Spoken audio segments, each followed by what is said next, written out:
Olá pessoal, sou o Padre François Costa, vamos continuar aqui com o nosso Pode ou Não Pode, formação de teologia moral. Depois de colocar uma série de princípios aí, nós estamos tentando responder a muitas perguntas que o pessoal tem aí, vai se questionando e às vezes não encontra a resposta mais adequada de acordo com a tradição da igreja, de acordo com a Sagrada Escritura. Bom, então eu também quis que durante todos esses episódios a gente visse uma dessas questões muito unida à doutrina moral católica.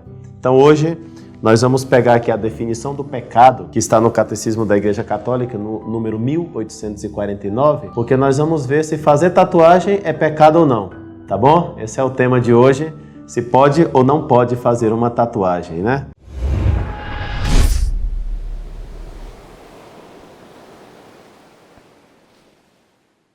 Então primeiro vamos ver o que é o pecado, né? Para a gente ver se a tatuagem se enquadra no pecado, se depois, para concluir, se é conveniente ou não fazê-la. Parece que eu já deveria responder aí que não, né? Mas calma lá, vamos passo a passo. Então o que é o pecado? Olha só que bela definição do Catecismo da Igreja Católica. O pecado é uma falta contra a razão, a verdade, a consciência reta. É uma falta de amor verdadeiro para com Deus e para com o próximo por causa de um apego perverso a certos bens, fere a natureza do homem e ofende a solidariedade humana. Foi definido como, uma outra definição dentro da definição grande, né, desse número 1849.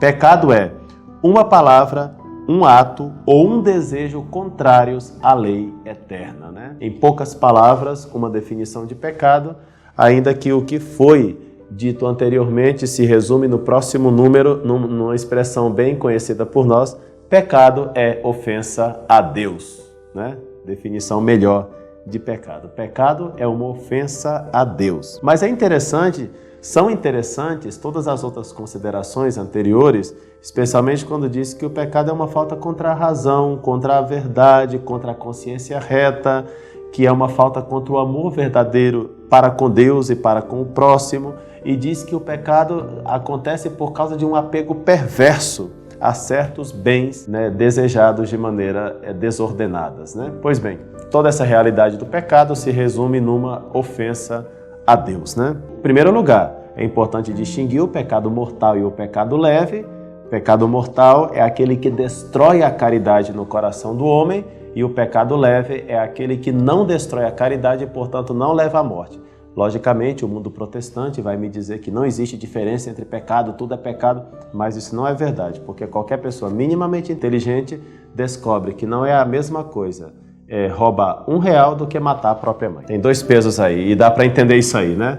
Roubar R$1 é pecado, mas matar a própria mãe, imagina a gravidade disso aí. Então não é a mesma coisa, existe uma diferença entre pecados e pecados, e o apóstolo São João também fala que há pecados que levam à morte e há pecados que não levam à morte. Daí a tradição cristã tirou a conclusão de que existem pecados mortais, os que levam à morte, e pecados veniais, aqueles que não levam à morte. Para cometer um pecado mortal, como vocês já sabem ou não sabem, é preciso uma matéria grave, um pleno conhecimento e uma advertência plena, né? Se existe uma matéria grave, por exemplo, roubar R$1 ou roubar 1 milhão, né? É duas coisas diferentes, a quantidade muda sim. Enfim, roubar R$1 não é nenhum pecado mortal, não se deve roubar. Mas não é mortal roubar R$1. Agora, roubar R$1 milhão é pecado mortal, sim. Pelo menos enquanto a matéria. A matéria é grave. Agora vamos ver se é pecado grave. Para isso é preciso saber se aquela pessoa que roubou R$1 milhão sabia que roubar R$1 milhão é pecado mortal. Normalmente todo mundo sabe disso. Precisa ser um grande gênio para entender isso aí, né? Então é o que a gente chama de conhecimento pleno, né? E finalmente saber se essa pessoa que roubou R$1 milhão, ela queria roubar R$1 milhão. Normalmente quer, né? Então é muito fácil concluir que existe um pecado mortal aí, porque a matéria é grave, o conhecimento é pleno e o consentimento também é pleno. Se falhar uma dessas três coisas, esse pecado não seria pecado mortal, seria um pecado venial. Por exemplo, se a pessoa que roubou R$1 milhão é uma pessoa que foi obrigada, coagida e não tinha jeito a não ser roubar R$1 milhão. Ela não agiu com toda a liberdade. Provavelmente, então, a gente já pode dizer que faltou, provavelmente não, com certeza faltou o consentimento pleno, porque consentimento é uma ação livre. ele não tinha uma ação livre, logo aquilo não foi um pecado mortal, por mais que seja um pecado material grave, mas aquilo não destruiu a caridade na alma da pessoa. Vocês estão vendo como essas questões de moral são um pouco escorregadias? E olha que eu estou utilizando o catecismo da Igreja Católica, tá? Então vamos tentar aplicar toda essa doutrina com relação ao pecado ao tema da tatuagem, né? O pessoal costuma, para reprovar a tatuagem, utilizar a passagem de Levítico 19, 28, né? Que diz assim: não arredondeis o corte de vossa cabeleira, nem apareis a barba. Eu li o versículo 27 só por uma maldade minha, tá? É o 28, mas eu li o 27 por uma espécie de maldade do padre. E vou ler de novo. Não arredondeis o corte de vossa cabeleira, nem apareis a barba. Não vos façais incisões no corpo por causa de um morto, nem marcas de tatuagem. Eu sou o Senhor. Vocês perceberam que a tatuagem está colocada no mesmo nível de aparar a barba? Engraçado, né? Quem não pode fazer tatuagem porque está em Levítico 19, 28, pela mesma razão não poderia aparar a barba pelo mesmo motivo que também está em Levítico capítulo 19. Ou você não faz tatuagem e não apara a barba e obedece o Levítico 19, ou se você aparar a barba, você já não está obedecendo o Levítico 19. Então a pessoa que faz tatuagem também não estaria obedecendo o Levítico 19. Agora, a maioria dos homens aparam a barba. E aí? Não estão obedecendo o Levítico 19, assim como aquele menino que faz tatuagem também não está obedecendo o Levítico 19. Tá vendo como é um pouquinho mais complexo do que uma simples resposta, sim ou não? Interessante, né? Então, se a gente fosse basear em Levítico 19 para proibir a tatuagem, nós deveríamos também basear em Levítico 19 para não deixar cortar a barba, aparar a barba ou cortar o cabelo igual os franciscanos fazem. Já observaram que, pelo menos os antigos franciscanos, né, eles arredondavam a cabeleira? Ah, isso não pode, segundo o Levítico 19. E não pode muitas outras coisas do tipo. Por isso Santo Tomás de Aquino falou que com o Novo Testamento foram abolidas as leis cerimoniárias e ficaram apenas os mandamentos da lei de Deus, e mesmo esses lidos segundo a ótica da realidade nova, que é Jesus Cristo nosso Senhor. Então, todo o Antigo Testamento nós temos que entender que algumas leis cerimoniárias e rituais foram abolidas, ou senão nós deveríamos continuar matando cordeiros até hoje, sacrificando vacas no templo, dentro das nossas igrejas, e no entanto a gente não faz nada disso mais, nem no catolicismo, nem no protestantismo, nem no mundo ortodoxo. Ninguém fica matando cordeiro ou sacrificando bode ou matando vaca, né? E no entanto tudo isso está prescrito no Antigo Testamento. Logo, no Antigo Testamento há algumas coisas que foram abolidas, nas suas leis cerimoniárias e rituais, abolido. E as outras coisas morais que continuam válidas devem ser lidas na ótica cristã. E por isso a tradição cristã, por exemplo, começou a viver o domingo e não o sábado, porque Jesus Cristo ressuscitou no domingo e todo o Novo Testamento nos dá o aval do domingo e não mais do sábado. Por exemplo, em Colossenses capítulo 2, versículos 16 e 17, onde o apóstolo fala que o sábado era somente sombra de uma realidade que viria, que é o nosso domingo, né? Então, quer dizer que essa passagem de Levítico 19 não prova nada contra as tatuagens. Se você quer que seu filho não faça tatuagem, tá bom, como ele não entende muito de Bíblia, você pode até usar essa passagem, né? Mas é uma farsa utilizar essa passagem para proibir tatuagem.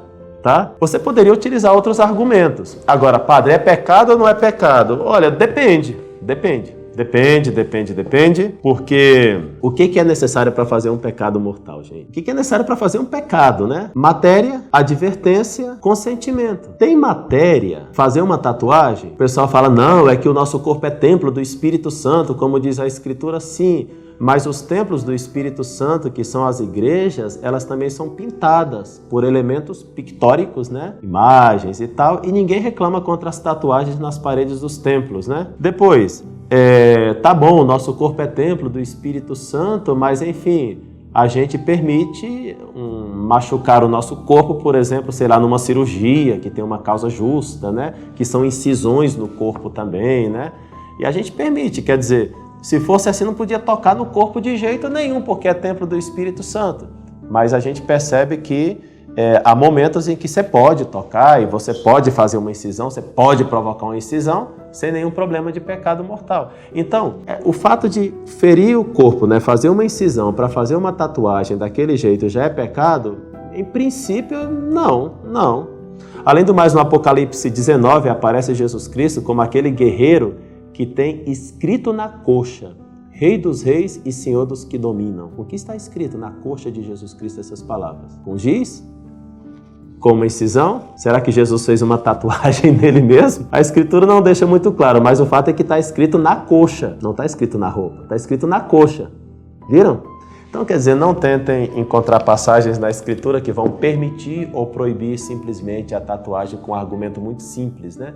É muito mais profundo, exige muito mais de nós essa temática. Pois bem, matéria, não tem matéria. Bom, a matéria poderia ter, se fosse por uma questão de vaidade, para ficar mostrando o corpo. Sei lá, alguém que faz uma tatuagem nas nádegas para mostrar a tatuagem das nádegas. Se vê que não é só uma questão de tatuagem, né? Mas é uma questão de ficar mostrando as nádegas. Então, nesse caso, evidentemente, há uma matéria, porque a pessoa está, na verdade, com uma coisa de imodéstia, né? Ou em outras partes do corpo que no fundo não é só a tatuagem, é uma vaidade que está por detrás. Então, o que tem que ser analisado na tatuagem para ver se é pecado ou não? A questão da vaidade e do orgulho. Onde tem vaidade e orgulho, tem matéria de pecado, mas é matéria de pecado não por causa da incisão, mas por causa do orgulho e da vaidade presente na incisão, tá bom? E depois, se tem orgulho e vaidade e outras coisas ruins presentes na incisão, então tem que analisar as outras duas coisas. Tem consentimento pleno e tem advertência plena? Então aí se pode julgar se é pecado ou não. Mas o simples fato de fazer uma tatuagem, eu não posso dizer que é pecado simplesmente. Tem que saber mais. Agora vocês vão me falar, mas não convém e tal. Tá bom, eu nunca faria uma tatuagem em mim, tá? Bom, nunca não sei, mas eu acho que nunca faria uma tatuagem em mim. Mas eu não posso dizer simplesmente tentando apoiar na escritura que não pode a tatuagem quando o meu argumento é ridículo. A argumentação tem que ir por outro lado, né? A questão da vaidade, a questão do orgulho, a questão do ficar se mostrando, né? Esses argumentozinhos de que meu corpo é templo do Espírito Santo, isso não é argumento forte, né? Claro que esses meninos, como não sabem muito de Bíblia, não entendem muito da tradição da igreja, eles caem nesses argumentos, mas eu também não estou dando uma argumentação para os meninos se revoltarem contra os pais. Por amor de Deus, tá? Tem outros motivos pelos quais não convém fazer uma tatuagem, mas eu não vou dizer que a tatuagem é um pecado simplesmente porque fez uma tatuagem. Tem que analisar mais. Quais são os outros motivos que não convém fazer uma tatuagem? Olha, pessoal, às vezes a tatuagem está associada a riscos de saúde. Sei lá, uma alergia, né? Às vezes a tatuagem, você não consegue emprego em algumas empresas se você tiver tatuado. Então não convém, né? Quando você não quer mais aquela tatuagem também, então aquela tatuagem é difícil remover e acaba sendo caro também para remover. Quando você é jovem, seu corpo está todo durinho, a tatuagem assenta bem, mas depois que você tiver velho, o corpo estiver todo engiado, aquilo também fica feio, né? E para remover também tem seu trabalho. Então tem uma série de motivos pelos quais não convém. Agora, tem outras pessoas que ainda falam, não só eu vou fazer, mas eu vou fazer aqui na canela, né? Vou fazer um tercinho de Nossa Senhora, eu vou homenagear Nossa Senhora. Em vez de usar a corrente da consagração, vou fazer uma tatuagem na canela do pé de uma corrente para simbolizar a minha consagração à Nossa Senhora. Tá vendo como pode ser utilizada para coisa boa também a tatuagem? Eu não estou dizendo usa, não usa. Eu estou te ajudando aqui a pensar o problema ou a vantagem de uma tatuagem, tá bom? Então, em vez de você perguntar pode ou não pode, eu vou te falar uma coisa, olha, depende. O que você quer com a tatuagem? Quer expressar através de uma correntinha a tua consagração à Nossa Senhora, e essa correntinha é feita como tatuagem na tua canela, ou quer fazer uma tatuagem, sei lá, bem no peito assim, para ficar com a camisa aberta e ficar mostrando para todo mundo a sua tatuagem, mas não só a tatuagem, mas esse desejo de ficar como que atraindo as pessoas para o teu próprio físico e para a tua própria vaidade, né?